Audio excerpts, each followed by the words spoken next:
Well, greetings and salutations, and welcome once again to the Newsman Weekly Podcast. Holy crap, episode number 76. Oh man, do we got a packed show for you today.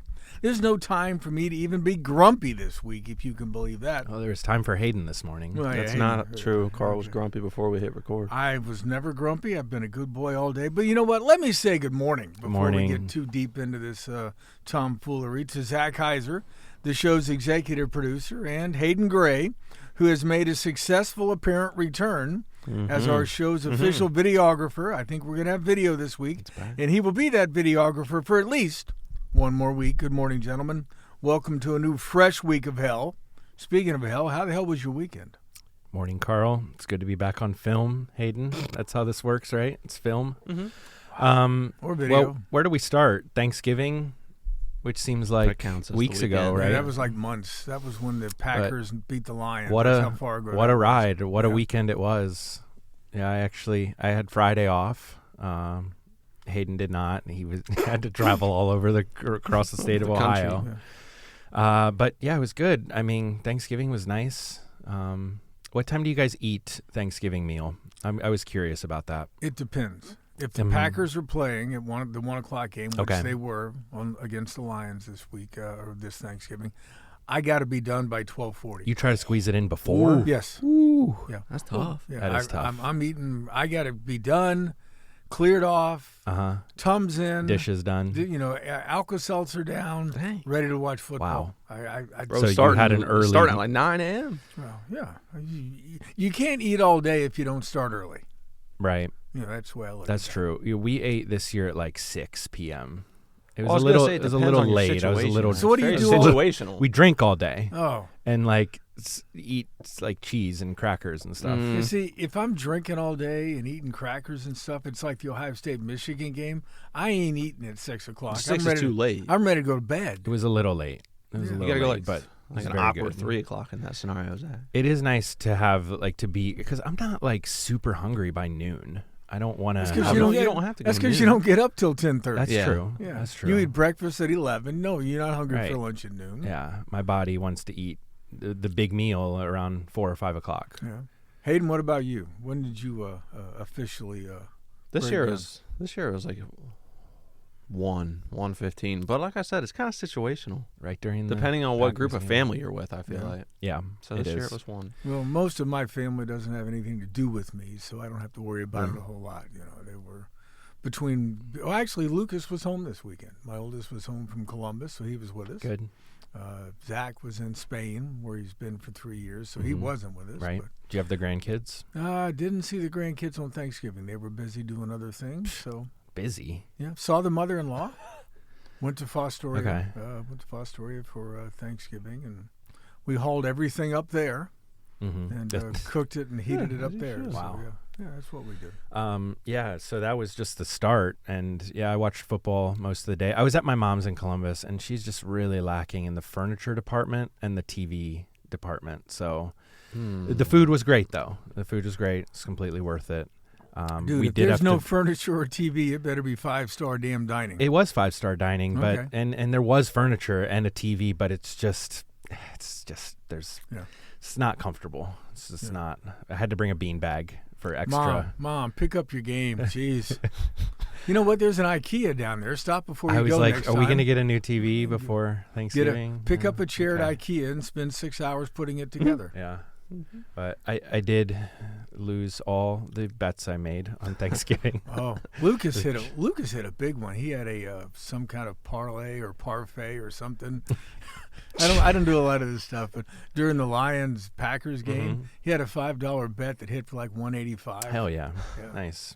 Yeah, good for him. There's a couple of wide receivers that had to score touchdowns. That's a once a year. Yeah. That's great that it hit on Thanksgiving. That's always nice. Yeah, and he had a really hard time explaining it to his grandmother.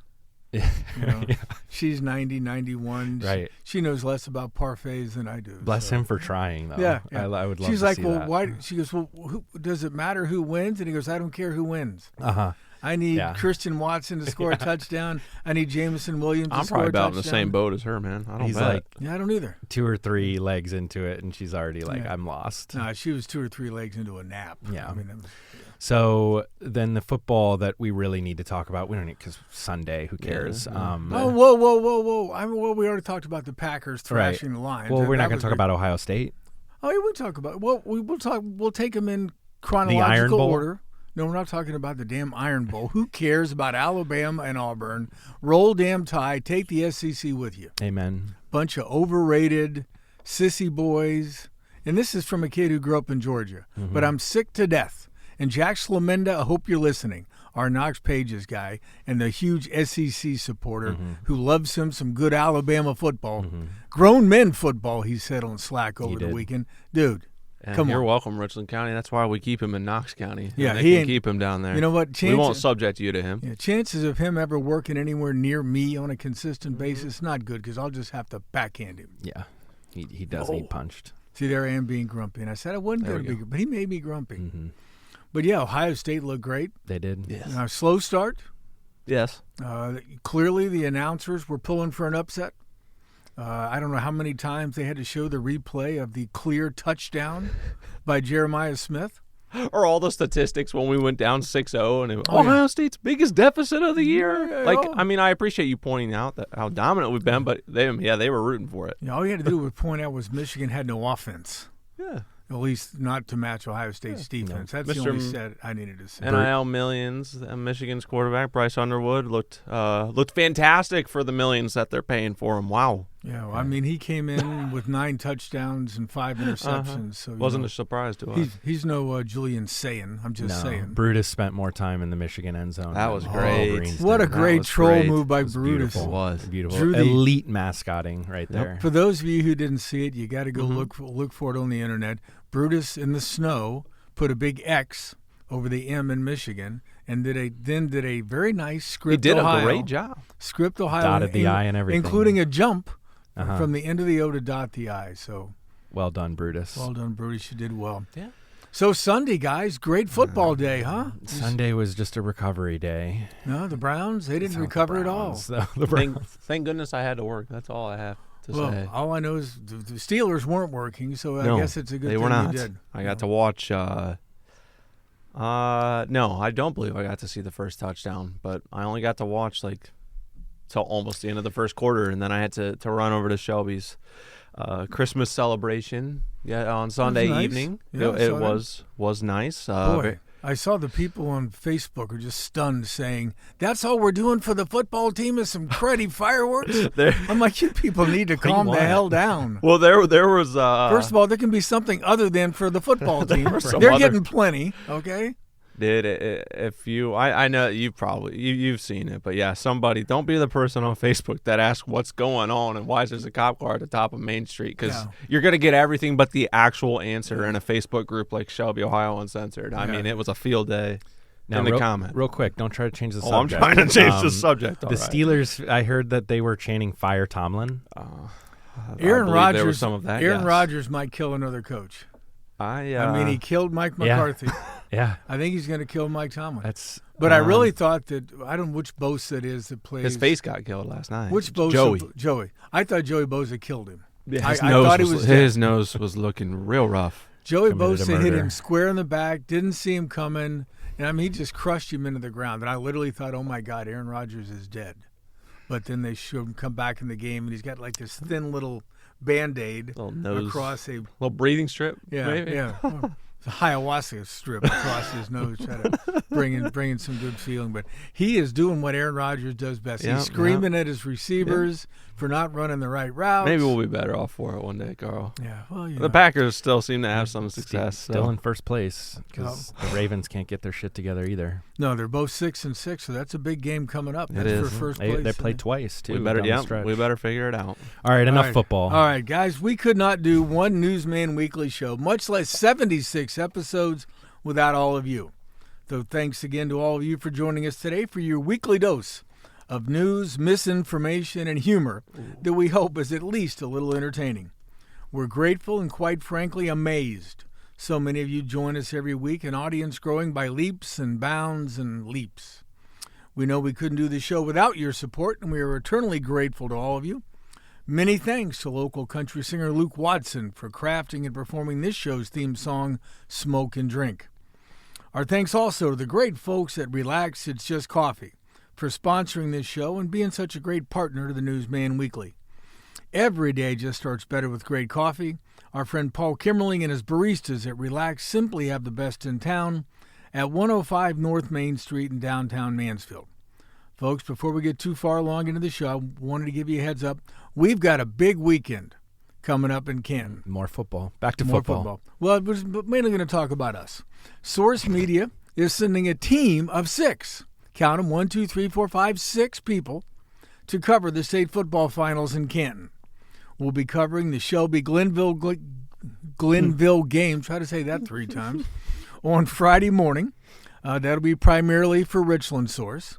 The Hillsdale St. Henry game on Saturday morning, primarily for Ashland Source. But in addition, we're going to cover the Olentangy Orange Cincinnati St. Xavier game on Friday night for our brand new website, Delaware Source. We'll have some more details as the week unfolds, but we're jazzed, and I know Hayden's thrilled because usually he's all by himself. Hey, now. Well, relax. Normally Relax, Hayden everybody. struggles by himself on the sidelines, and he sent us a picture Friday night where he looked like a poor little orphan boy lost in the cold. But we are jazzed to have such a big team going to Canton to cover your favorite teams. We're going to have game stories. We're going to have columns. Hayden's going to have videos from all the games. We're going to have photos, professional photography photos, not relying upon still shots from Hayden's videos. God bless him, but we can do better than that. We're going to have a live blog. If I can get to the stadium and stay sober, we'll have a live blog during each game as well. We'll run up a bar tab at the Red Roof Inn. Yeah, Red Roof Inn. I believe we're staying in New Philly or East Canton or South Cleveland or I don't know. Some hostel somewhere. Might as well just stay in the middle of Akron. My goodness. Publisher Jay Allred is making the travel accommodations, so I look forward to a 1.5-star resort hotel that we'll spend roughly 5 hours in after that game on Friday night. We'll sleep about 4 hours above the blankets. Yeah. We won't even unmake the bed. It'll be so easy. I'll probably for be the frozen in my folks coat. At It's all right. the Red Roof Inn. Hayden will be outside. Is there a pool? Well, the thing is, the old guys, Larry Phillips, Kurt Conrad, and I, upstairs in the press box where it's warm, because that's where old people belong, upstairs in the press box where it's warm. Down on the field, primarily will be Zac taking photos, Brittany Schock taking photos, Hayden shooting video, the 3 younger folks, while the old guys are upstairs eating hot dogs, munching popcorn, and drinking coffee. I love being on the field. I'm cool with that. Hayden's bummed. I wouldn't mind either if it was my first game of the year, Heiser. I wouldn't mind either. It's not either. my first game of the year. I covered Loudonville. I covered Lexington this year. Yeah. Remember those teams? There's other teams besides Shelby. It's not Hayden. my first game of the year. I covered Lucas all the way you over did. in Strasburg. Yes, you did. Congrats, Hayden's Carl. just bummed he Congrats to can't both get of in the you. press box for at least the Orange game. Yeah, well, he could come up at halftime or something. We'd throw him a cookie or shuttle. You think I'm that bothered, guys? I've been doing this. You've been doing this your whole career. Carl, sorry I'm not old and I can't say I've been doing a this number my with whole career. Both 3 years. zeros like you. Both years. All right, folks. Well, enough of that. Just let you know, big weekend of high school football coverage. Richland Source, Ashland Source, Knox Pages, and Delaware Source. Delaware Source. I already know more about Olentangy Orange football than I ever wanted to know or needed to know at this point. Hey, folks, but we got a hell of a show for you today. In just a few minutes, we'll be joined by WMAN's Aaron Hines, the voice you recognize every day at 1400 a.m., and also the voice of local high school sports. Aaron will be calling the Shelby Whippet State Football Championship game on Friday morning in Canton. He graciously agreed to come in and spend time with us, so we look forward to having a professional broadcasting voice on this show for the first time. Now, one note about Delaware Source. We are filling in here from Richland County for the staff down there that we don't have yet. Right. So we're not going to be covering. No. Carl's not going to be doing Delaware on a weekly basis. I am not next covering year. Delaware City Council. We are still focused on Richland County and, of course, Ashland and Knox as well. Yeah, we're not launching officially the Delaware Source till February, March 2026. April, who knows? We're just trying to give people a taste. Because when I looked, and I don't know if I can say this on the air or not, but I did look at the Delaware Gazette website yesterday, and they still don't have a game story from the Olentangy Orange game from Friday night. Perfect. So, that's a perfect opportunity for us. We appreciate opposition that doesn't have a clue that we're coming. We also appreciate opposition that makes us better, too, and is really good. And the Columbus Dispatch and all the Columbus TV stations, they're going to be out there. They're going to be there. So it's going to be big. Hey, later on, after Aaron, we have a double guest. We will be joined by Chris Hahn, fitness guru, strongman, movie star, and a professional wrestler, about to make his return as Johnny Paradise to the Squared Circle, coming up Saturday at the Malabar School Gymnasium. So you want to stay tuned for that. We're going to talk not only to Chris, we're also going to talk to Johnny Paradise because they're really different people, and I want to give both of them the opportunity to speak. Are we going to do a costume change? Yeah, Hayden's going to put on the tights.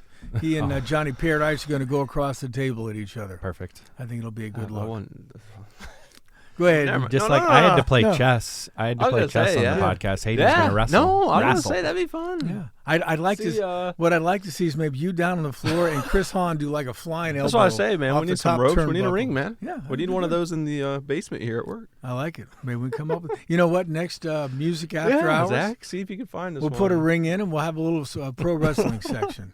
We can bounce around during some of the bands. It's not the craziest idea we've ever had. No, we've had crazy. Hey, you know what? We launched a new segment a couple of weeks ago, and we're going to try it again. It's called simply, What's Carl Watching? What's Carl watching? What are you watching, Carl? Well, thanks for asking, guys.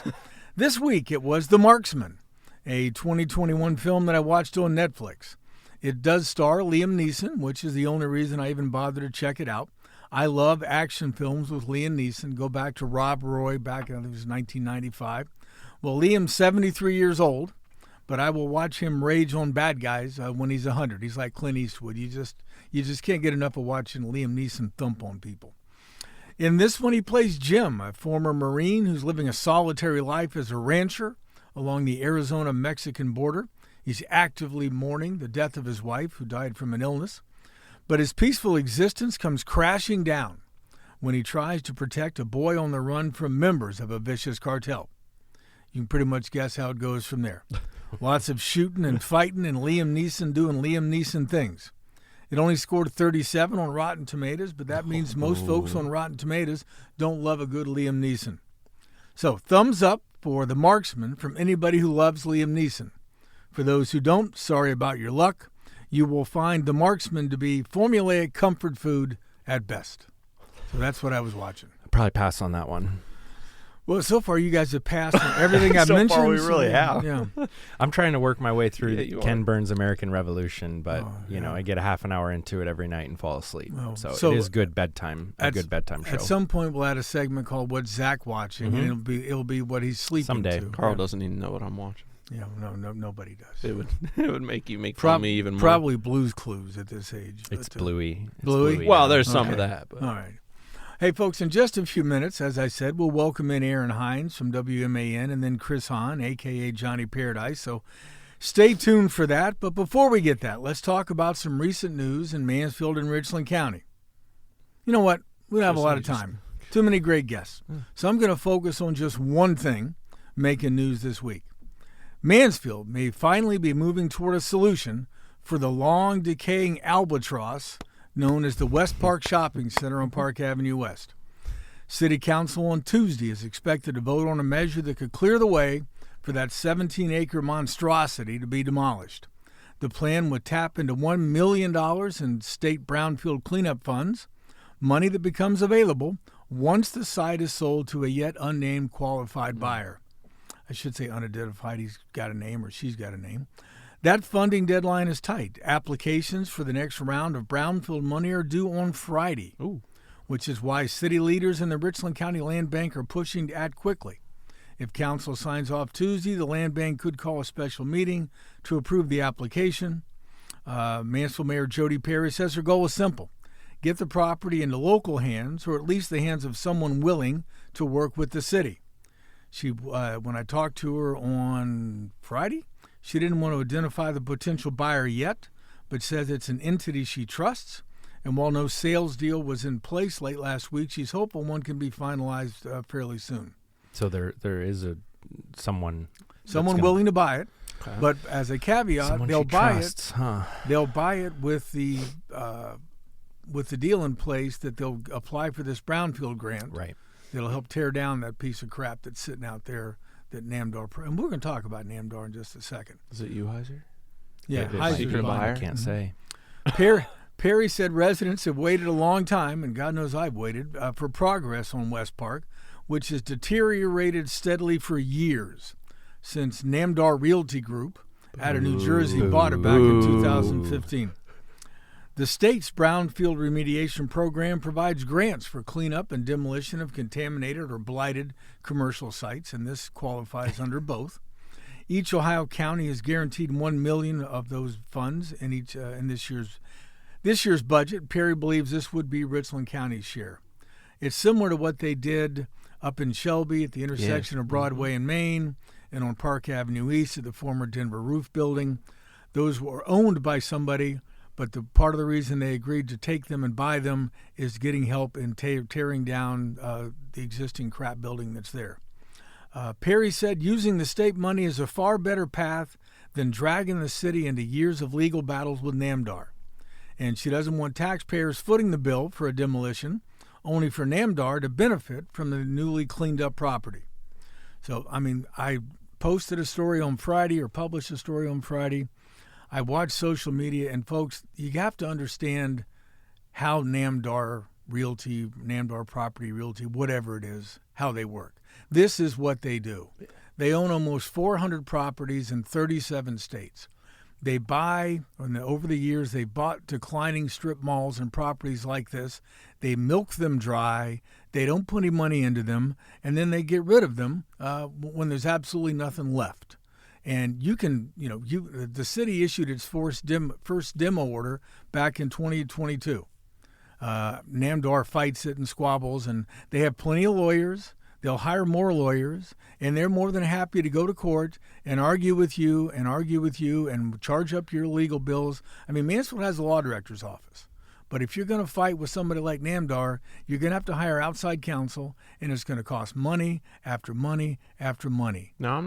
Do I think Namdar should have to tear down its own blighted property? Yes. In a perfect world, they would. This ain't a perfect world. Namdar ain't going to do it. The best thing the city can do is cut bait and get that rotten, crappy company the hell out of Mansfield. Mm-hmm. And folks, if you're listening and you live in a town and you hear Namdar wants to buy a building in your town, run the hell away. Run the hell away. I'm not saying you can answer this, but what is the absolute, because you're not wrong. They love to fight it, and they'll do it happily and spend money on lawyers and all that. What is the point at all? Have you ever talked to anyone from there? And what is the point in them in holding this and there being not, like, you know what I mean? Like, for people that wonder, maybe. They bought West Park in 2015 for $1.6 million. Mm-hmm. Okay? That's chicken feed to Namdar. Yeah. $1.6 million.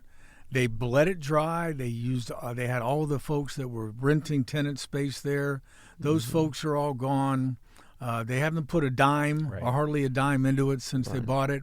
And at some point here, they're going to sell it. And they're just trying to. They're maximizing their money. The thing I noticed because if you Google Namdar and look at news stories, there's one after another around the country. And I included several of these in the story that we published on Friday. So make sure you check the show notes. We'll have a link there. This is what they do, and they're slowly changing. The more recent years, after COVID, when there's been so much empty office space, they're now buying declining office buildings. Right. I think they bought the Terminal Tower up in Cleveland a couple of years ago. Wait and watch what happens to that building. So Namdar still owns the West Park? Yes, they do. As of today. They do. And then Mansfield is applying for this state grant, but how do they force the hands of Namdar to sell it? Or you can't force Namdar to sell it, but Jody believes she's found a buyer who will buy it from Namdar. Yeah. She thinks Namdar will sell it, that Namdar will sell it to this buyer, and the buyer is doing it based upon getting the grant money to tear down the existing stuff and set it up for potential redevelopment. But you know what? If you just tore the whole damn thing down, get rid of that crappy parking lot. The only thing that uses that parking lot are the seagulls. Okay, the sea chickens. There's no sea around here either. But the seagulls love garbage. Yeah, they think the and puddles there's plenty too. of garbage I there. think the puddles are like. I mean, that place. They migrate from miles away to come to West Park. At some point, the folks who break into that building to sleep at night, they're going to start a fire. There's going to be a problem. That whole place, It'd be an easy way to clean it up. I suppose so. But yeah, that becomes dangerous. But yeah. Anyway, we got to get Namdar out of town. We got to get this place torn down, and we got to give that 17-acre site along the Miracle Mile a chance to be redeveloped in some way. Mm-hmm. All right, that's enough for now. Let's take a quick break. When we come back, we'll be joined by Aaron Hines from WMAN, and we're going to ask him to give us his best Shelby Whippet football call. So, folks, stay with us. Well, welcome back to the Newsman Weekly podcast. Joining us now, as promised, is Aaron Hines, the voice of Mansfield on WMAN Radio. Now, you hear him every morning with local news and information, but you also hear him calling every local football and basketball game imaginable, including this Friday's upcoming state championship game in Canton with the Shelby Whippets. Good morning, Aaron. Thanks for joining us, and thanks for bringing some professionalism to this Woebegone podcast. Appreciate it, Carl. Thanks for having me. Right. Before we dive into the big assignment coming up Friday, let's kind of go back and start at the beginning. Tell us about yourself. Where'd you grow up? How'd you make the decision to get into broadcasting? Where'd all that come from? Grew up in Crawford County. Went to Buckeye Central, 2001 graduate. Always enjoyed sports, so I went to broadcasting school in Cleveland. Okay. And when I finished broadcasting school, I guess while I was going to school, I got an internship, and it was at iHeart Station, then Clear Channel, in Marion. So I worked there for 4 years, part-time. In 2006, there was a full-time opening in Mansfield, and I got the job, and I've been here ever since. But I've always enjoyed sports. I guess part of radio is you can't just do sports. There's so many other things that go on, and news and all that. And I really actually enjoy doing the news and information and that as well. But sports got it all started for me for sure. Now, when you came into WMAN, I guess you said it was 2006. Yeah, just before the Ohio State-Michigan game, November of 2006. So you had a couple of things to get ready for. But was that primarily sports? Was that sports and news? What was kind of your initial role? Initial role was a little bit of news, a little bit of sports, and back then I would say engineering games, or I might run an Ohio State game. Now you don't with technology, things work pretty well. But I would run games. I would do some news. I host a local hour in the evening. It was called Evening Wrap Up, where people were driving home, and I would interview somebody from the community. So it's always been like sports got me started, but news, and I enjoy interviewing local people. So, interviewing, the mayor, somebody on city council, a commissioner. I love the local aspect of letting people know what's going on in their local community, letting them hear from the people, those kind of things. So, but yeah, it got started with news, for sure. Sports was the passion, but I really enjoy doing news as well. Now, I think it's interesting. People, when they hear the phrase engineer, how has the technology changed? I mean, back in the day, you had to have somebody sitting in the studio and doing things. What was that role like, and how has it changed over the years? Yeah, it's changed a lot, because when I first started, I was running maybe an Ohio State game or, a Cleveland baseball game, when you're listening for the out cue, and your out cue was you're listening to Ohio State football on, the network, and you would play your local commercial breaks. Now with, technology, you don't have to have somebody in front of the board. Things can run, pretty well on their own via satellites. But yeah, back then you had to have somebody in front of that board, and you can do so much now remotely. Right. Like, I don't know that a lot of people know this, but when I'm calling a high school football or basketball game, I'm running everything from the gym, from the press box, taking the commercial breaks. Everything is done. Me, laptop, our connection from the booth. So as you guys well know, you want to have a really, really good internet connection. Yeah. Wow. So do you probably bring your own hotspot, or? Always have a backup. Yeah. Always have a backup. I'm somebody that I'm over prepared when I go to a game, so I'm talking to the school's IT. What do I need? I need this port open. I need this. I make sure, and if I can go test, I will. Now, Shelby State semifinal, I didn't have 4 hours round trip to Sydney to do, but I touch base with the IT department. I cross all my T's, dot all my I's. Gotcha. Yes. It's funny. Way back in my first experience with radio guys, I was still in college, and they assigned me to cover the Cambridge Little League All-Star Baseball team. And they won the state title and ended up 2 games away from Williamsport. But I was traveling with a guy named Dan Eric, who ended up working in Worcester, I believe. But at that time, it was WILE in Cambridge, and he would broadcast the Little League baseball games live. And I remember sitting there next to him, and he had like a little metal antenna.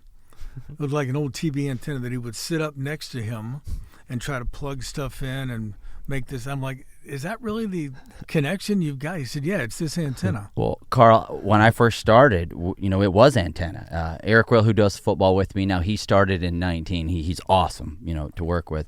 He knows what it's like, because when he first started, that was the year Mansfield Senior and Lucas both played for state titles. We still partially would use our antenna, tower, all of that. Now we're solely Ethernet, and it sounds as better than it's ever sounded, the way technology goes. But yeah, we used to have to antenna this and that, and I'm telling you, you turn a little bit. If somebody built something in the summer that you didn't know about between, we'll do games at Lexington, and somebody had built something one year to the next, and our signal wasn't the same. Yeah, you guys, if there's like a mass Wi-Fi outage or some sort of Cloudflare issue or whatever corporate tech companies rule us all now, do you bring back the antenna? Do you still have it? I still have the antenna. I always bring a backup hotspot in case something Ethernet at a school wouldn't work properly. But yeah, you always have to have I bring a complete backup broadcast kit in case your main one. I mean, my wife will always say to me, "Do you really need to bring all that?" Yes. I do. We really have to, and the time you don't, it's the time you're going to need it. Yep. So wait, I'm not the only guy with a wife who thinks that she knows his job better than he does? And I go to test every year, every school at least once prior, just because I got to make sure. It'd be funny, those baseball games, when the cloud would pass over or something would happen, and I'd look over at Dan, and he'd be sitting there lifting his antenna while he's talking into the mic, and I'm sure he's hearing back from the station back in Cambridge about that. But all right, now, you do a news show every weekday at 8 a.m. How do you do that and then also do sports at night? I know football's a little different. It's only on Friday nights by and large, but basketball season's coming and you're doing multiple games a week. How in the world do you make that schedule work? My wife goes with me to a lot of games, otherwise she wouldn't see me. She'll go with us to the football games and things like that. I mean, literally, I probably do 50 to 60 games a year minimum, and you get a state run in football, basketball, it might hit 70, and so I'm doing 3 games a week, and I make it work. I mean, I have to manage my time. I work on weekends, it's something you love, though. You know what I mean? I mean, you love doing it. I'll see you at a football or basketball game, Hayden as well, and sometimes it's a 12, 13, 14-hour day, but, I mean, you do what you love, and every time I crack the mic, I'm going to give you all I got. I'm going to make sure it's a great broadcast for sure. All right, we kind of talked about this a little bit, but you don't have to tell anybody. This is just between us, nobody else. But which do you like most, news or sports? And, again, we're not going to tell anybody, so feel free to speak freely. Sports has always been my passion, number one love, but I do enjoy interviewing local people in the morning. I've talked about, mayor, city council, whatever. A lot of times sports gets a part of that conversation. Lee Owens wrote a new book. Right. You guys know the story. He coached at AU. His son-in-law is Rob Mahaney. I mean, it was an awesome chat. It was news, same time it was sports, but a lot of times, you have something that's just solely news. It's not sports. And I've really grown to really enjoy delivering the news in the morning. I do it for all 7 of our stations, not just our AM, but I enjoy the news, sports, and growing up, it was always sports. That was my thing. I wanted to be, a sports broadcaster, play-by-play, that kind of thing. But news at the same time, and that's part of the job. You're just not. I mean, unless you're working for a specific network and all you do is sports, your local radio, you do both, and I've really, really enjoyed doing both. Well, what's your least favorite news topic or news cycle topic to cover? The thing for me is I don't have a least, because for me, I just focus on the local. I mean, I focus on Richland, Ashland, Crawford, surrounding counties. I don't do national and things like that. We have, networks that, that we do. So mine's local. So I really enjoy that. I guess the one thing I would say, least favorite might be election night, because I'm going to bed, Carl, probably at like 1 a.m. And guess what? Yeah. I got to get back up, coffee before 6 and get moving. So that might be, that's true. I enjoy, doing news, but yeah, maybe that election night, because that morning hits you early. I'm with Aaron. Yeah. Well, this year I had the Port Authority meeting at 9 a.m. the day after the election. I wanted to thank him for that. Well, it's interesting. So take us through prepping for a football broadcast. How do you get ready? When do you do the prep work? How do you remember all these names and numbers on the jerseys? What's that process like? It's a long process, to be honest with you. There is a ton of prep that goes into a football game. And I'll be honest with you, my brain starts thinking the next day after the game. Like Shelby defeated Indian Hill, I was already processing Glenville in terms of some stats, some names, some numbers, and I do it throughout the week. I mean, I might be doing something else. There's always something running in the back of my mind, but when I go to a game, I blow my rosters up a little differently, a little bigger, highlight. I mean, you memorize most of the key people who are touching the football, things like that. You're going to have a few names you need to glance down at your paper, but this will be our 10th Shelby broadcast. I don't look at Shelby's roster. I mean, I don't have to look at Shelby's roster. Glenville, I'm going to peek at it a couple times during the broadcast. But stat-wise, I make 2 sheets, one for each team, and I have what I call bullet points and things I want to hit in the pregame open with Eric. There's things that I want to drop in throughout the broadcast. And on my call sheet, I just have little things that I need one word in my memory, from all the prep work I've done all week, typing, writing, just knows what I want to bring up, because Hayden knows he's at games. Carl, you've covered games.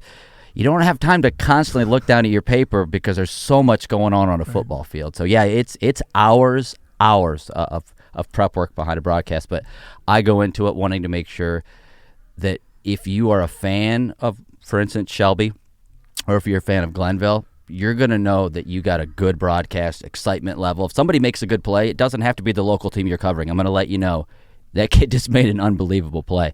That's how I feel the broadcast should go, even though, yes, we're following our local team in Shelby.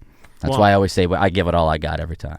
Well, and I'll say this. I can attest to this because, I've known Aaron going back to when I worked at the OH Report and helped produce games that we would do in collaboration with he and Eric. And, they are pros.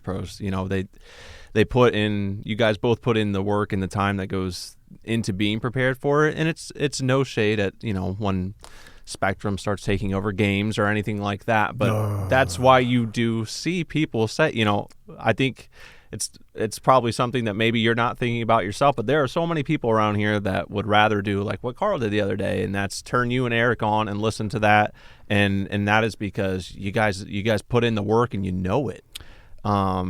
So I think you guys need to hear that, because I know a lot of people are enjoying what you guys have been putting out there this year. I appreciate that. I cannot tell you how many people we've heard from.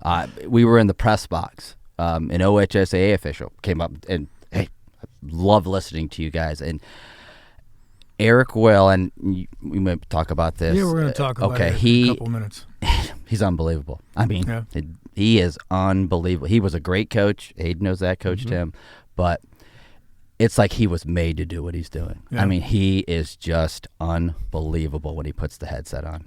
It's it's like 2 guys who are calling a football game. They're best buddies, and it's just we just work together like better than you could have scripted it. Yeah, I was watching the game Friday night in Sydney, and I bought it through Spectrum, OH, SAA, whatever it was. And I was pleased because the video actually worked this time, which it didn't do so well during the Galleon game the week prior, but they refunded my money, so God bless them. Oh, they for did. that. Good. Yeah, they did. It took an email, but yeah, they did. So I'm watching this game, and about 4 or 5 minutes into it, God bless the older gentleman, because all older gentlemen should be blessed, and myself perhaps excluded. But he really didn't know much about Shelby at all. I don't know that he knew a lot about Indian Hill, but he was working by himself, and it, just boring. And when this is your call, Shelby, quarterback, goes back to pass, throwing the ball. He's got a receiver open. No, that's incomplete. And you have no idea who he's throwing to. And I said, you know what, I can't do this. I went to the internet. I got the radio on WMAN. I turned down the audio on the game. And there's like a 2-second difference. I forget which way it was, but it was so much better hearing you guys as opposed to a guy who really just there for a paycheck. I appreciate that because, Eric and I, we'll text, email back and forth, stats. I mean, I interview, one of my things is I like to interview both coaches, not just your local. I like them both. I want to know what the other coach thinks about, their opponent. I want to know what his thoughts are. I love, and Hayden will appreciate this, I love to get other coaches' thoughts on Braden DeVito. Right. That kid is unbelievable. And when you go into a game, there's things as a broadcaster you remember that the coach told you. I mean, the coach will say, we have to do this well. We have to do that well. And, you're calling a game, your formation, 5 wide, whatever. Those little things pop into your mind as a broadcaster, and that's part of my prep that we'll say, and this just happens every game where something jumps into your mind, and it just adds to the broadcast. I think just describing the game is good, but having those nuggets of information, all those things to drop in, and that's where Eric comes in perfectly, and he's coached the game. He's taken a team to the Final Four, and I always tell people he's a great talker. Yeah. Oh, yeah. Now, we've mentioned him a few times, but we'll introduce him formally. We wanted former Shelby coach Eric Will to be with us today, but he's got that pesky daytime job. Yeah, he's working. As a teacher. And just for FYI, he did coach Hayden when Hayden was a whippet back in the day at Shelby. But I know you've talked about the relationship, but go back to the first game that you did with Eric. How did that relationship come together from the beginning, and how is it you guys work so well together? It actually started, my former broadcast partner, Sam Renfro, did games for many years in Mansfield, and he got a great opportunity to get a job at a university down in Florida.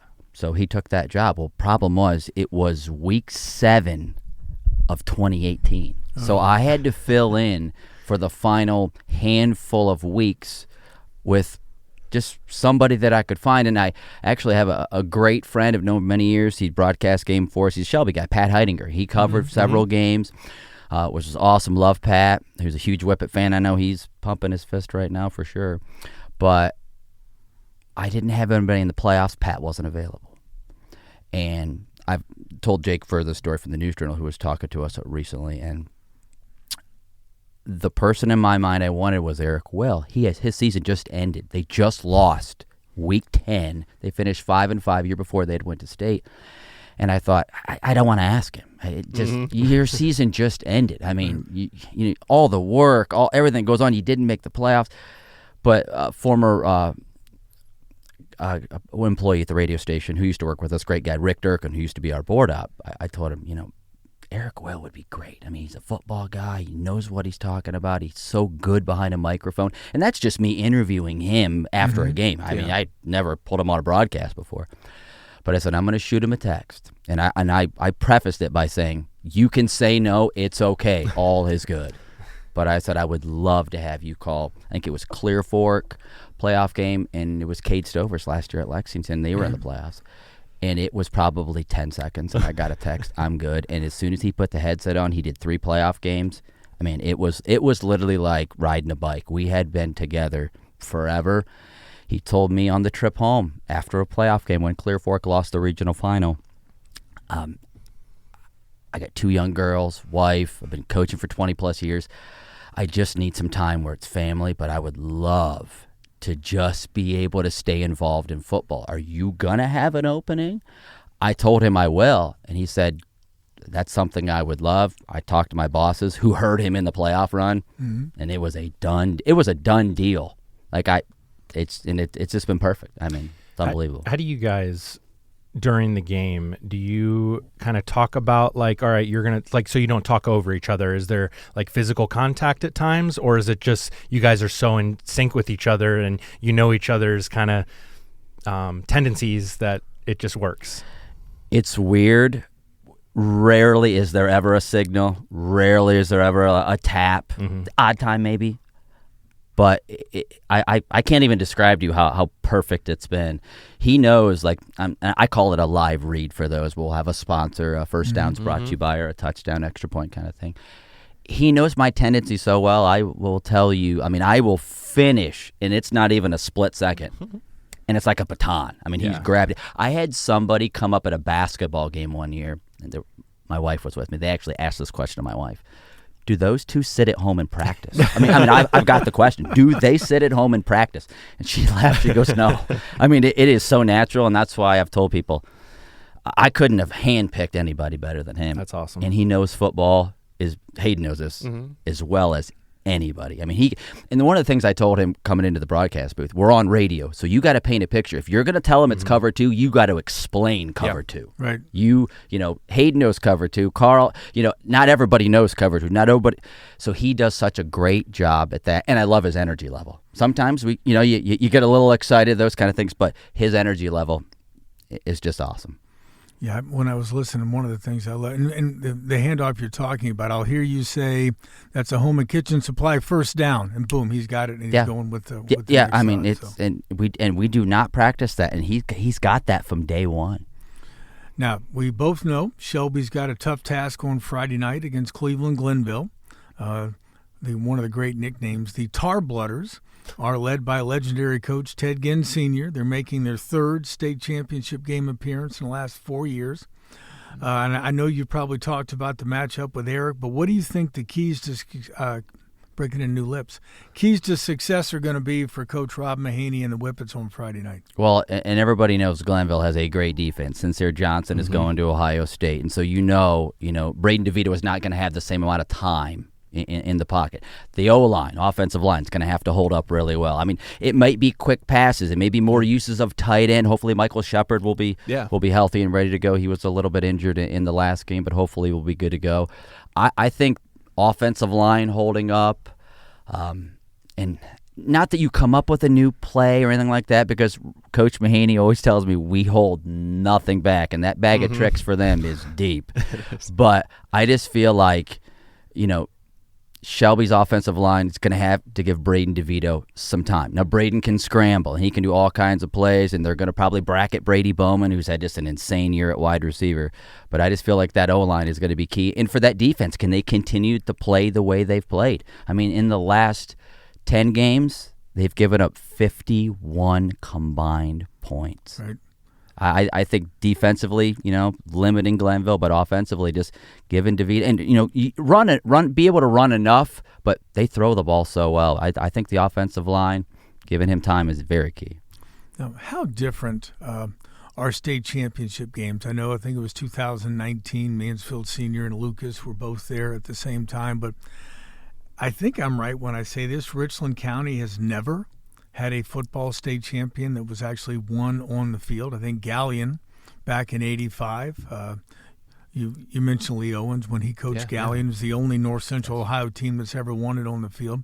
From a broadcast perspective, I know you probably did the games in 2019. How different an atmosphere? How do you make it so you're just doing your normal thing and you're not getting too excited about kind of the top of the mountain game type? Yeah, great question. So I did Mansfield Senior and Lucas in 19. Obviously it's different. You're at the 7th floor of the Hall of Fame Stadium. Normally press box, top of the bleachers kind of thing. We will ride an elevator to the top. Yeah. Eric did the one game with me for Mansfield Senior. He actually had something committed long before, so former Madison coach Sean Conway called the Lucas game with me the next morning. Yeah, you take an elevator to the top. It's different when the windows open with a switch, like a automatic window. So it's not, hey, Eric, pop out the window to the press box. We got to get the crowd mic out there. So it is different. But it's funny. He's called a few basketball games with me too. He doesn't do basketball with me. He'll hop on in the tournament, and we called Shelby State Run. When I broadcast with Eric, and I'm not saying this just to talk, when we put the headset on, it doesn't matter what's in front of us. You're getting us dialed in, locked in. That's just how we operate, and that's the professionalism side that we come with. We're going to be excited. It's Hall of Fame, but you're going to tune in, and you're going to know that we're giving you a state championship game. But that's just our level of professionalism that we're not going to go too above and beyond excited. We'll be excited, but yeah, it's a little bit of a different setting because you're looking down upon everybody at the Hall of Fame. It does help us that I've called 2 games there. I'm thrilled because as a broadcaster, these opportunities rarely come along. Right. Yeah, I've been at it a long time. I think I've covered maybe 2 or 3 state champions over the years, but you're absolutely right. And it's funny you talk about it is great accommodations at the Hall of Fame Stadium there, because I can remember, and just so people understand, we don't always get these kind of accommodations. I covered back in 1979, 1980, a football game in Southeast Ohio, and to get into the press box, which had 3 spots that people could use, and if you got there early, you got one of the 3. You had to go into the concession stand, and they had a broom that you tapped against the hatch door, and they would open this hatch, and there was a ladder, and you literally climbed up this ladder straight up about 10, 12 feet to get into this crow's nest of a press box for this game. And so this weekend, this is gravy for guys like us that have gone into those places. Of booths. Like we'll have a booth that like you could have like 20 people in. I mean, that'll be our broadcast booth. It's like a suite. We had the same thing in 2019, and stats and replays and all this kind of stuff. And it's really cool. You mentioned to have a team, for Shelby having a chance to be the first ever in the county to win the state title. And, people have talked about, this run, and Hayden knows being, close, Shelby guy. You look at this team, the pressure that they've had from day one has been there. And you have to block out the noise, as they say. But that's not easy. I mean, going into the season, people thought this team has a legit shot to go win a state championship. How many teams have had that put on them to go into a season? But you got knocked out in the playoffs. I mean, and Braden DeVito, I'm sure we're going to talk about him. I mean, one of the best I have ever seen in 20 years. I mean, that kid is special. Eric calls him Superman. Yeah. Well, does he remind you of anybody that you've covered in the past? Or you kind of mentioned he's one of the best you've ever seen. I always say numbers don't lie. Braden DeVito, I'll credit Jake Furr from the News Journal. I know you guys know Jake well. Jake shot me a text before Lima Bath, one of the playoff games, that Braden DeVito in his high school career at Shelby is approaching 10 miles worth of offense. You could drive from Mansfield to Shelby with the offense he's put up. It's like 9.6 or 9.7 miles. I mean, you're talking over 17,000 yards. He's top 4 in state in passing yards in state history. 205 touchdowns, 69 this season. I mean, it's ridiculous. The thing that sets him apart, Zach, you were asking. No, I've never covered anybody like him because, and Hayden's on the field too, he'll throw from one of 8 arm angles. I mean, Braden's not just here or not just here. He can go down and give you sidearm and, whip that ball up the field. That if you watch the throw he dropped in Brady Bowman's lap Friday night against Indian Hill over the shoulder, throw. I mean, Eric on the call live was like, oh, my word.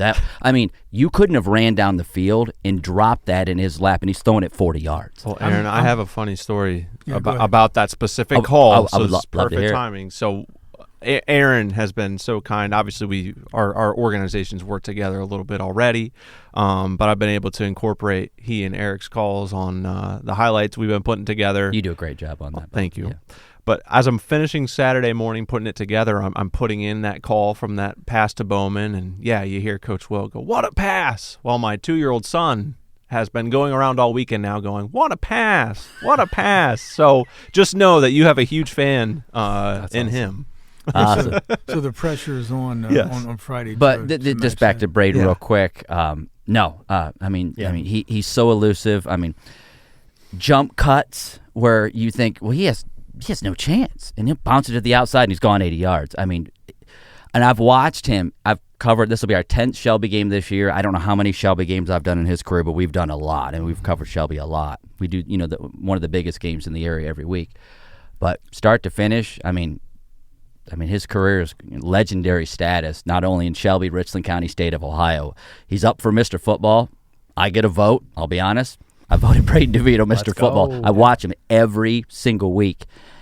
Nobody's putting up those numbers. No. I mean, I know the kid from Indian Valley is really, really good, and they're probably going to be 1-2. You know, I know a lot of people there hope it's DeVito. Both are deserving of the award for sure. And they'll be teammates next year. Correct, at the Air How Force. special. But no, Braden DeVito. And by the way, first class when you talk to him. Awesome kid. I know he's a super, great student. I mean, that's what you want representing your team right there. Yeah, there's a few times that I have interviewed Braden. He's someone who's articulate. He speaks well.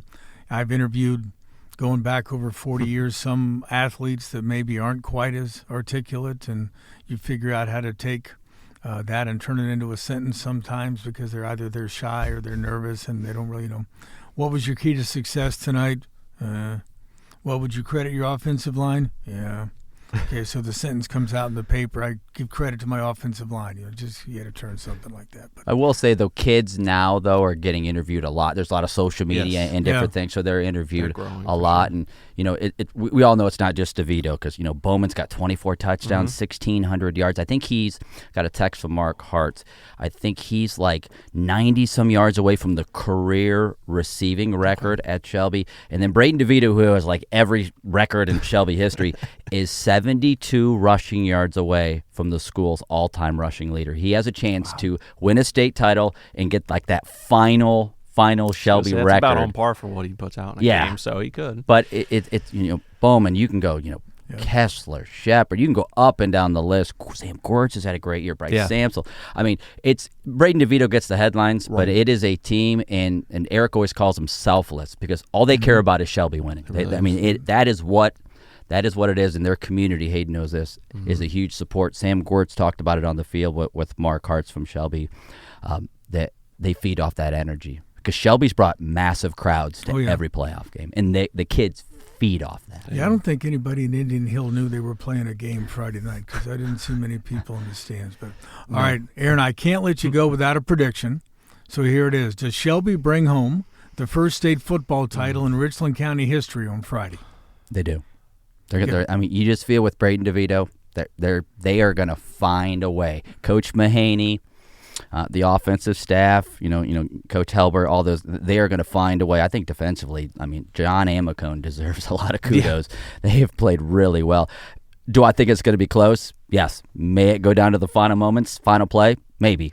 You want a prediction score? Maybe like a 30-27. Somewhere in that 30-28. I feel it is going to be a close ball game, and the one thing Shelby will bring the town. There will not be a soul in Shelby Friday, as it should be for a state title. Yeah, exactly. Now, Aaron, we don't have weekly awards to give away. We don't have any T-shirts or free pizzas for making a heck of a play or anything. But thanks for taking time to be with us today, my friend, and have a great call with Eric on Friday night up in Canton. Appreciate it, guys. Carl, Hayden, Zach, thanks for having me. We'll see you in Canton. Yeah. All right, folks, let's take a quick break. When we come back, we'll be joined by Chris Hahn, who's about to make his pro wrestling return as Johnny Paradise on Saturday night at Malabar Middle School. So, hey, stay with us. Well, welcome back to the Newsman Weekly Podcast. Joining us now, as promised, is Chris Hahn, fitness guru, actor, strongman, and about to step back into the squared circle. You forgot something. Uh-oh. Model. Jeez, how could I forget that one? Should have been first. But thank you for having me. I appreciate it. Yep. And one of the reasons I wanted Chris here is, and we're going to talk to him in a little bit, but professional wrestler Johnny Paradise is about to make a reemergence in the squared circle. So we wanted Chris to come in and introduce us to Johnny. But good morning, Chris. Thanks for taking time to join us today. Thank you for having me. It's an honor and a privilege. All right, we are going to hear first from Chris Hahn before we get to that madcap wrestler. And we'll take a quick break and we'll bring in Johnny. But, all right, tell us about Chris Hahn. Where did you grow up? Where did you go to school? And when did you realize you were a pretty damn good athlete? Well, I appreciate the last comment, but I like to think I'm a good athlete, but I'm a professional wrestler. So we have a tendency to think we're a little better than we actually are. But I went to Lexington High School. I played football. And I was on the state championship basketball team in '89. I graduated in '89, and then I worked for my father for a while, who owned a local business here in town, Hahn Exterminating, and it was in business for 65 years before It was bought out from underneath my dad, and I just didn't want to stay. I enjoyed working with my dad. I didn't enjoy the business. I enjoyed working with my dad because me and my dad had a great relationship. After about 3 or 4 years of working for my dad, I got pretty bored.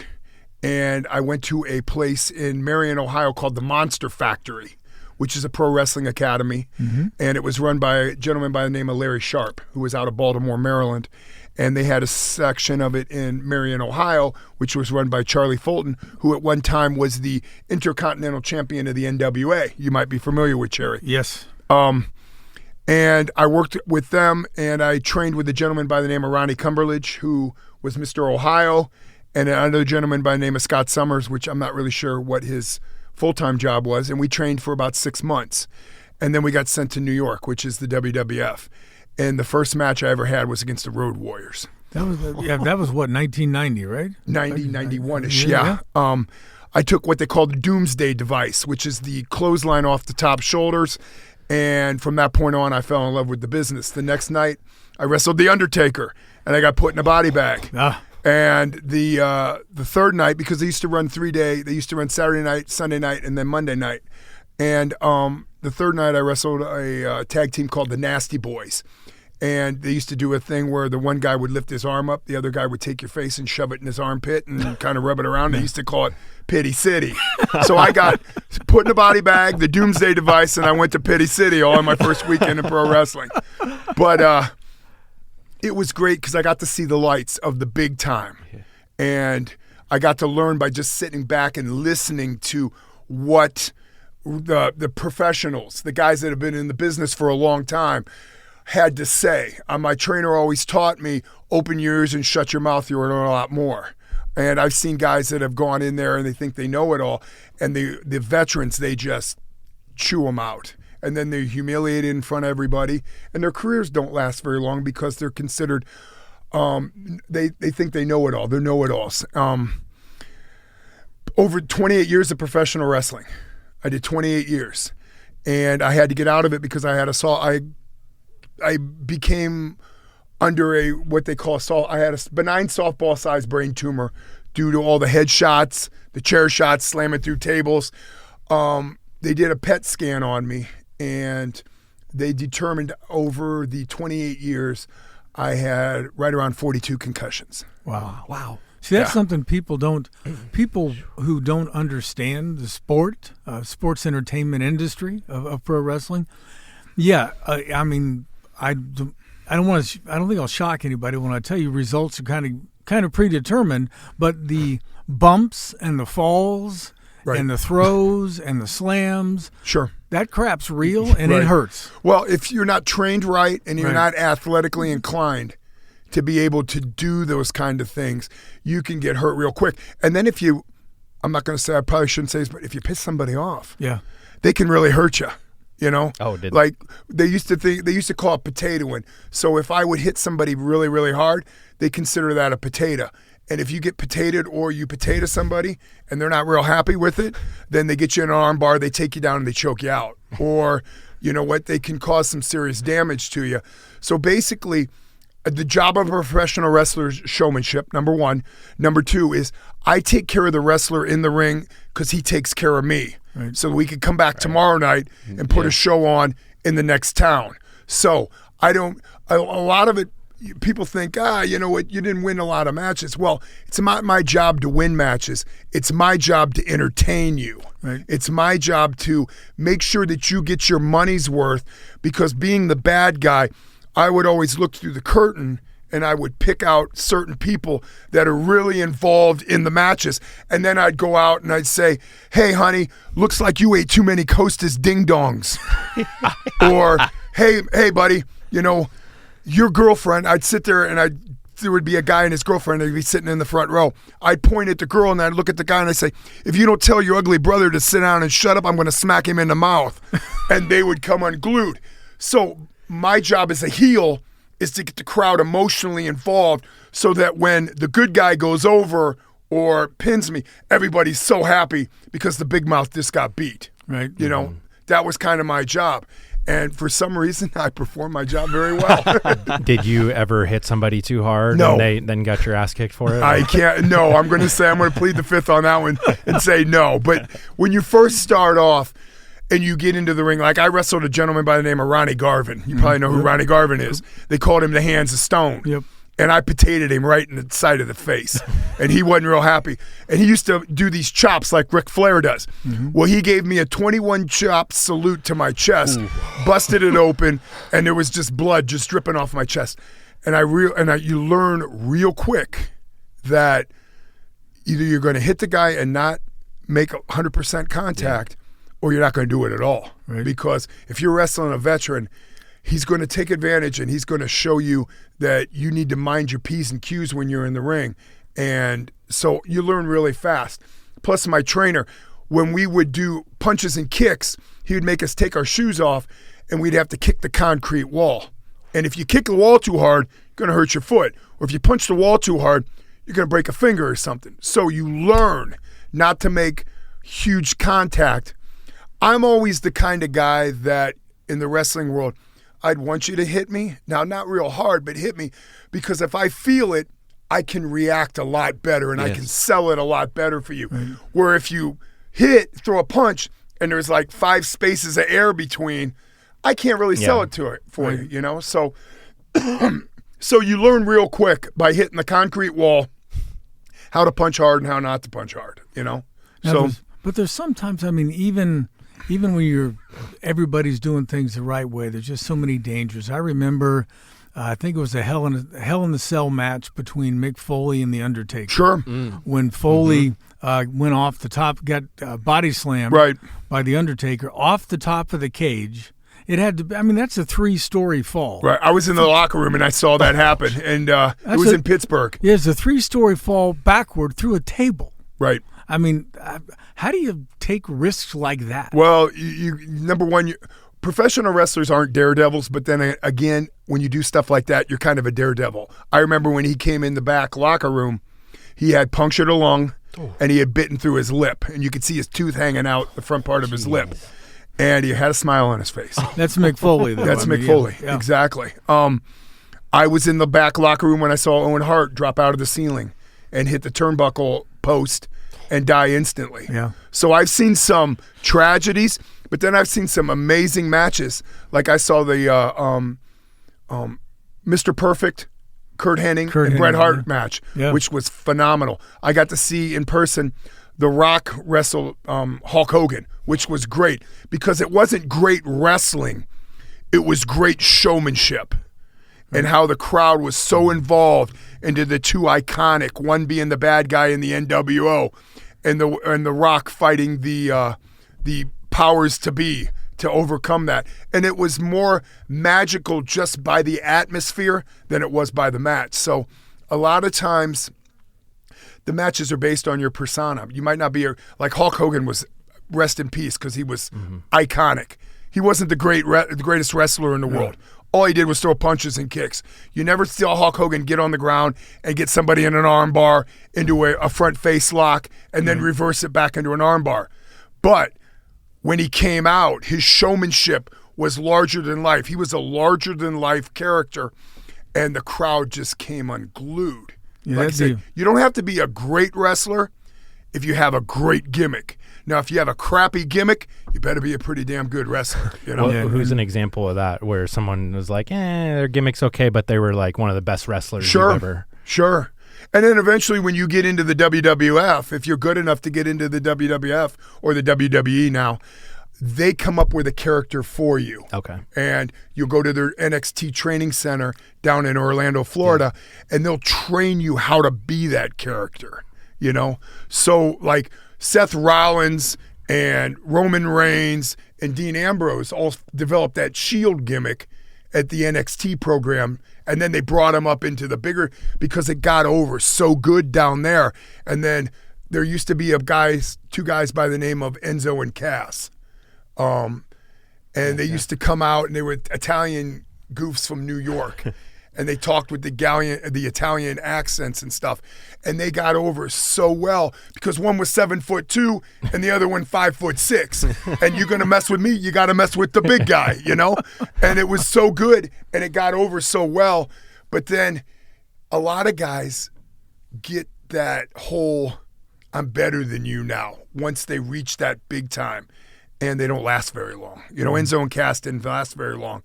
They had a great gimmick, but their attitudes and their whole persona in real life got to be where management didn't want to deal with them anymore. Yeah. Because they think they know it all, you know? So a lot of times if you're going to make the big time, you got to be humble, because Triple H, you know, there's a lot of guys, they're going to tell you what to do. You're not going to go out and do what you want to do. Right. They're going to give you a time limit. They're going to give you, this is what we want. And if you don't, then you're not going to be seen on television for a while. So, yeah. Have you had a chance to follow much the careers of the two Casper yeah, brothers? I work with their dad. Their dad works up. I work at the YMCA here in Mansfield, Ohio, and their dad just retired from UPS, and he works in the maintenance department up there. So we sit down and talk all the time. Both of the kids are great kids. Yeah. The one wrestled at Duke. Right. The other one wrestled at Otterbein. Both were nationally recognized as great athletes. And you're the Briscoe.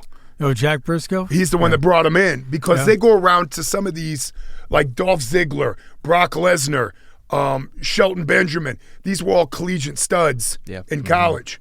And they go around and they find these guys, and they find these guys that are well built, and then they bring them in and they make a whole new character out of them.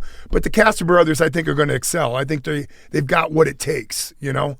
Right. So you were talking about Hulk Hogan. The moment, and I don't know whether you guys, Hayden and Zach, whether you're old enough to remember this, but the moment that Hulk Hogan became a star is when Andre the Giant put him over at WrestleMania. Amen. Detroit. Yeah, Andre Giant, undefeated, never lost a match, and he let Hulk Hogan body slam him. Right. And Hogan didn't want to do it. He said, Andre talked him into it, said, you got to do it. Pass the torch type of thing. Yeah, exactly what it was. Yeah. Exactly. You know, he beat Andre the Giant first. You know, nobody ever sees dark matches, but the first time Andre had ever lost a match. Sure. You know, and that was. Well, the crazy thing is you'll get guys like Brock Lesnar, who is kind of like the super beast. I mean, the guy's just a beast. Right. And he's humble enough to put other guys over, where in real life, he'd kick the living snot out of you, you know? Exactly. But he doesn't have a problem with that. And that's how it's got to be in order, because like they had Goldberg. Where did Goldberg go? He went like 140 matches without losing. Right. And then when he lost, everybody was in shock. But they build up to that certain point, and then there's a letdown. And then he becomes larger than life, because now, you know, there's a chink in his armor, and you know, someone can get to him. So it's neat how the creative minds behind the scenes make everything happen, because professional wrestling is basically a male soap opera. You got to tune in next week to see what's going to happen. Right. So they used to end with the four horsemen would run in the ring and they're getting ready to go, and we'll see you next week. You know, and then they shut it down. Right. So you're waiting all week to see, hey, what happened down there? You turn it in, and then they kind of preview what happened last week. And now there's a four-way match between the Four Horsemen and Lex Luger and Nikita Koloff and all those guys back in the old WCW NWA days. I love those they days. They don't do it like that anymore, but those were the good old days, you know? Yeah, watching Gordon Soley. Gordon Soley, great wrestling announcer, interviewer. Nobody could sell and this is Gordon Soley's words, a blow to the solar plexus like Gordon Soley. Yes. When somebody got punched in the belly, Gordon, he'd tell you it was the solar plexus. Yeah, exactly. He was outstanding. Now, let's just shift gears for a little bit. In addition to working for wrestling promotions over the years, you've developed, and you mentioned it, as a personal trainer at the YMCA. What motivated you to get into helping others with their own fitness journey? You know, I've always been a physical. I've always liked the physical fitness and weightlifting. The true story. When I was 18 years old, I wasn't much of a weightlifter, but I was on a date with a girl, and there was some kids from the rival school that we played football against. He dumped a pitcher of water on my head. Now, this kid was a lot bigger than me, and there's nothing I could do, and I was embarrassed. So the next day I joined Stootsy's gym up on Diamond Street. And I started working out, and I met the right people, and they helped me out and helped me out and helped me out. And then 2 years later, I went back and kicked the snot out of that kid. Now, I don't recommend that to anybody, but it was just a thing of overcoming what really made me feel the worst I've ever felt. And me and that kid are good friends today, you know, or he's not a kid anymore, but we're friends. I see him all the time. We talk, and I tell him if it wasn't for him, I wouldn't have started weightlifting. And if I wouldn't started weightlifting, I would have never been into wrestling, and I would have never gotten to stunt work. But so being a physical, I enjoyed the whole changing of the body. I work with nonviolent drug offenders through Crawford County courts, and I work with heroin addicts and crystal meth addicts and stuff. And when they first come to me, they can't even lift a bar. And I've had guys now that are so health conscious, and they've realized in the long run they've made all these mistakes, and they should have got into the living the right. I try to teach them how to live a healthy lifestyle by eating right, working out, great mindset, surrounding yourself with positive people. Excuse me. And that's one of the most rewarding things. I also work with breast cancer survivors through the Live Strong program at the YMCA. And I see women that have no confidence. They've lost their hair, whatever, you know, they have no strength. So I work with them on balance and coordination. I work with them on building confidence and being more outgoing. And Carl, you've known me forever. I'm an outgoing guy. I'm loud. No. I don't have a problem walking up and introducing myself to somebody. There's people that have that problem, that just live in that shell, and they don't want to break out of that shell.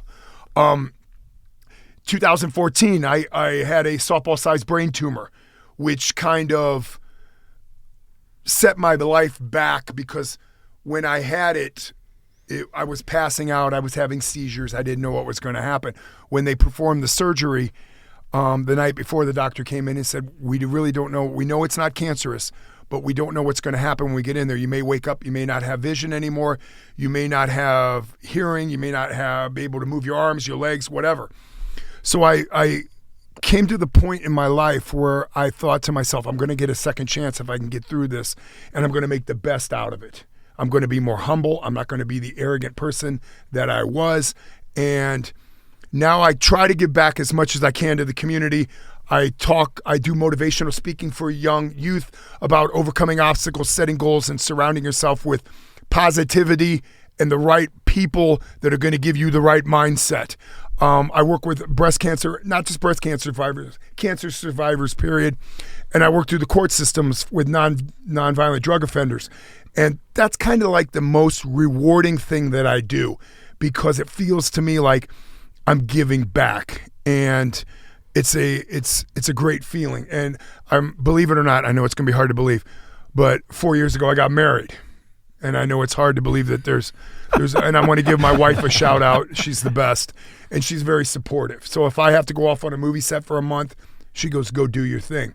There was one Thanksgiving 3 years ago that I invited all the nonviolent drug offenders to my house for a Friendsgiving. They have no home life. Now, she was all accepting about that. So it's like, I think I found the perfect person for me. Yeah. And so right now, my life is great because I'm working and I'm giving back to the community. My beautiful wife, Beth, is very inspirational to me. And then I'm pursuing a new avenue of entertainment in the stunt and acting career. And I got to work with John Travolta. I just worked with Halle Berry up in Cleveland. I'm getting to work with Don Cheadle, Ewan McGregor. I work with The Rock on a Netflix show called Red Notice. So I'm getting to do some acting and stunt work, which is great. And I'm still getting to do the entertainment part of the field. It's not taking all the falls, even though some of the stunt stuff, falling down a flight of stairs, getting caught on fire, falling off a building, it doesn't sound like fun until you get a paycheck in the mail and you see that paycheck and it's like, hey, that was a good time, you know? Well, it's a great segue because I was going to talk about the work you've done in films and stuntman, stunt coordinator, actor. What would you say is the scariest stunt you've been involved in? something that you said after it was over, boy, I'm glad that went well because it could have gone really, really bad. So I worked with Ewan McGregor on a movie called Miles Ahead, the Miles Davis story. And it was like a docu thing based on Miles Davis, the performer, the musician. And I was supposed to punch Ewan McGregor in the face. And Ewan McGregor didn't want a stunt double. He wanted to do it himself. And so I'm sitting there thinking, if I hit him, because I know how to control my body. He's not a stunt guy. He doesn't know how to control his. So I told him, I'm swinging. And when I swing, I'm swinging for the fences. Do not step in because I'm going to brush right in front of your face and then you're going to fall back. But if you step in, I'm going to probably knock some of your teeth out. And he looked at me and he goes, oh, I know what I'm doing. And he did. He knew what he was doing, which was great. But that's one of the things that kind of scared me. After the movie Rust, using a gun is kind of scary. Yes. Because you just don't know if the prop guy or the armorer is what he says he is. Now, I've been lucky because most of the guys that are the armorers and the prop guys with guns are ex-military guys. So they're very safe. It's all safety. They check the gun, then they check it in front of the actor, then they check it in front of the director, and they check it and check it and check it and check it till it's time to go. So I've been pretty lucky. But that's one of the scariest things because the tragedy that happened on that movie could have been avoided if they would have brought in the right people. Right. Now, the thing is from what I understand, it's a budget issue. We can't afford this guy. Well, when it comes to something like that, how can you not afford it? Exactly. Mm-hmm. You know?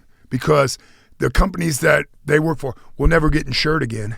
Right. You know, and so your movie career is pretty much done. Now, Alex Baldwin, I never worked with him, but I feel that some of it is he should have checked the gun himself. Right.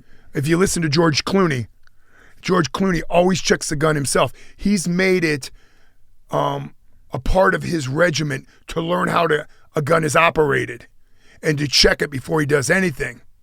So is Alec Baldwin to blame? No, not all the way. But there's a little bit of blame that has to go on him because you should have checked the gun before you shot the gun. So what are you working on these days in terms of your acting career? I think you told me you just got back from a shoot. I just got back from a shoot where I really can't say the name of it. I can go a little bit of detail what I did. I did a stunt scene where we drove through the city.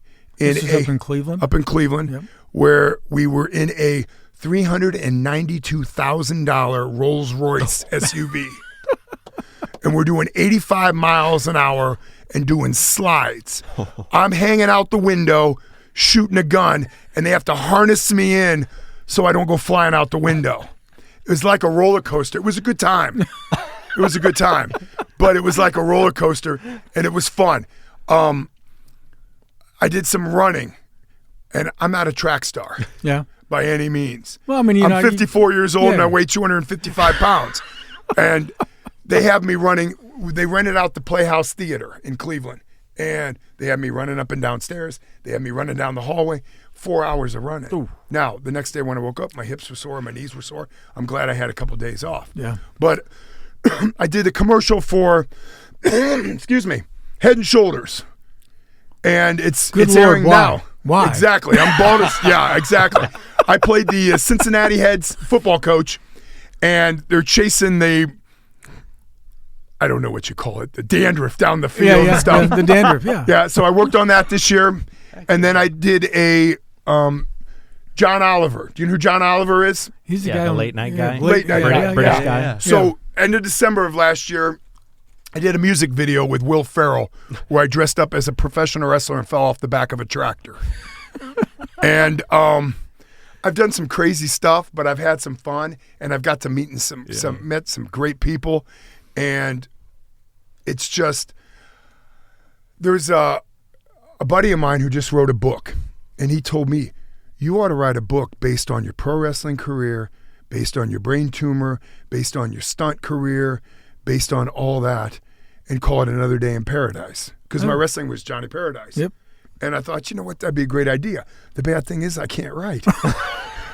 I mean, I misspell words, and I do that. Punctuation is horrible and stuff. But my wife's an English teacher, so she could dictate all that stuff. And, right. You know? Exactly. Just got to find a good editor. Yeah, that's what he said he would help me find. And if you do an audiobook, you should narrate it. Yeah, exactly. Oh, yeah. I can't read either, so I mean. All right, folks, we're going to have to take a quick break. When we come back, we're going to be joined by professional wrestler Johnny Paradise. Now, you want to stay with us because this is going to be a really fun interview with Johnny, so please stay with us and we'll be right back. Well, welcome back once again to the Newsman Weekly podcast. Joining us now is professional wrestler Johnny Paradise. Johnny, you're 54 years old. What the hell are you doing stepping back into the squared circle on Saturday night of Malabar? Let me tell you something. That was a piss-poor intro. What did you want me to say? Johnny Paradise is 255 pounds of twisted steel and sex appeal. So go ahead and re-intro me. All right. Yeah, run it back. Run it back there, tough guy. Welcome back to the Newsman Weekly podcast. Joining us now is 255 pounds of twisted steel, Johnny Paradise. Sex Sorry, what? Sex appeal. Sex appeal, twisted steel, whatever. You're 54 years old. Have you lost your mind? Doesn't the American States Wrestling Alliance have an age limit? And will there be geriatric doctors at ringside Saturday at Malabar? You're lucky I don't punch you right in the mouth. Because if you haven't seen me with my shirt off, I'm better. I'm in more shape now than I've ever been. Those young punks in the ASWA aren't even close to what I am. I'm 54 years old. That's right. But I'm 54 years old of knowledge, of being in the gym, staying strong, looking as good as I do, having all the women swoon whenever I walk by. So, give me another question because that question is ridiculous. All right. Now, the sports entertainment industry. Wait a minute. Real quick. I used to like you, Carl. Now I'm finding out that you're a complete idiot by asking me these stupid-ass questions. So, you either get your facts straight or I'm leaving. All right. Calm down. The sports entertainment industry has changed a lot over the years, but what have you done to prepare yourself to put the tights and the boots back on again Saturday night at Malabar? I watched the Buckeyes on Saturday. I ate a piece of pizza, and you know what? I don't have to prepare for nothing. I'm gifted. And gifted, it's Christmas 365 days a year in my house because I am a gift, not only to your podcast, I am a gift to the YMCA, I am a gift to my wife, and I am a gift to myself because I can't believe how great I am. Every day when I look in the mirror, I cannot believe that God has gifted me the way he has gifted me by giving me the body that rocks the potty, the beautiful looks, and the wisdom that I've got is I'm just blown away. All right, now, Johnny, I've watched you many times over the years. You've always been the heel inside of the ring. And in words of the immortal Dusty Rhodes, a bad boy, if you will. So what are they going to see from you on Saturday night? An old heel, or are they going to see something different? Oh, no, they're going to see Johnny Paradise at his best. I haven't been in the ring for 20 years. So I've got 20 years of anxiety. I've got 20 years of built-up frustration. I've got 20 years of just greatness. Greatness, you know? And these people on Saturday night are going to get the show of their lives. Blank the WWE. AEW is a joke. ASWA on Saturday night is where you're going to want to be because Johnny Paradise is going to take off the rope and going to show you that a 54-year-old man can still look as good as anybody out there. All right, now you got to explain the match you're going to be in. It's a team survival kind of event. Looks to me like you're joining forces as part of the so-called old school icons. How's this going to work? So it's me and Jimmy Lee, which I don't really like, and Kenny Hendricks, which I really don't like, which Toby Klein, which kind of frightens me because he likes barbed wire, but he's a buffoon. And then there's a guy called Brain Damage. And I might be the one having brain damage tagging up with these clowns. But they're going to ride my coattails to victory. And we're wrestling against a bunch of young guys that don't know even how to tie their shoes. So basically, I'm going to take my left foot and I'm going to stick it in the keister of somebody. I'm going to take my right foot, I'm going to put it right in his mouth. And I'm going to take my right hand, I'm going to knock the other guy out. I'm going to take my left hand, and I'm going to shake the referee's hand as he raises my hand in victory. That's all you need to know. All right, so is this a one-off, Johnny Paradise, or can fans expect to see you back in the ring again? You ain't getting any damn younger, sir. It could be a comeback. But then again, it probably won't, because I got better things to do with my time. I'm a big-time movie star actor now. You kind of like The Rock. You don't have a lot of time for this. No, anymore. I don't have a lot of time for anything. The only thing I have a lot of time for is looking in the mirror at how great I am.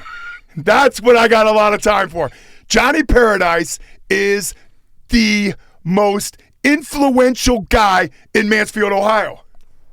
I can't argue with it because you'll whip my ass. But I will go ahead. You were going to say something. I don't want to cut you off. One of the local schools called me up and wanted me to teach a course in confidence and brilliance. And I told him I didn't have time for him. No time for that. No time for the children. Yes, no time for the children. It's all about Johnny Paradise. Hey, we need to get Johnny Paradise to do some, like, maybe you can, like, bash who's on your shit list these days. The Ohio Department of Transportation. Yeah, ODOT, maybe people that don't vote. Yeah, people that don't vote. Yeah, we could do that. Maybe. Well, people that don't vote are lazy. And don't bitch about your president. Don't bitch about your local Congress if you don't vote. That's because you're lazy, and if you were in front of me right now, I'd knock you on your butt. There we go. All right, we're all going to have to go, but I'm going to give the last word, Johnny Paradise. Let's see if you, at your age, your advanced age, if you can still cut a decent promo. Oh, I can cut a promo with the best of them. I want you to look in that camera and tell the fans how to come see you and the other stars, if you admit that there are any, of the ASWA on Saturday night. Looks like doors open at 6, first bell at 7. Go ahead. Saturday night, Malabar Middle School, 7 o'clock. Johnny Paradise is stepping back into the ring. Now, I know it's hard to believe that an icon like myself is getting back in the ring. But if you're not doing anything, and I don't care about the Big Ten championship because you're going to see a champion in the flesh. Come out. Rain, snow, ice, wind, sunshine, vomit, whatever. You get back into Malabar Middle School. And if you come up and say, hey, great match, Johnny Paradise, I'm going to look at you and I'm going to say, get out of my face. Because I do not associate with riffraff and losers. Because I am a champion. And you're going to see that Saturday night, December 6th, at Malabar Middle School. The great Johnny Paradise is going to carry Jimmy Lee, Kenny Hendricks, Toby Klein, and Brain Damage to a victory. And if you're not an idiot, you'll be there. All right. Best of luck, Johnny. God knows at your age, you're going to need it. Thanks, Mr. Paradise. Thank you. Thank you, guys. All right, folks, we are going to wrap up today's show on that note. Many thanks to Chris Hahn and Johnny Paradise for joining us for this morning's interview. Thanks also to WMAN's Aaron Hines for being on earlier. For now, with Johnny Paradise's permission, I'll thank you all for listening. He's got me all flustered to the Newsman Weekly. I'll be back in a second to put a bow on this week's episode, but until then, remember what author Mark Twain once said. If you tell the truth, you don't have to remember anything. Hey, I got a saying. Go ahead. Johnny Paradise saying, a friend in need is a friend you don't need. That's what I live by. The other one I live by is, beauty is only a light switch away. Thank you very much, and we're out.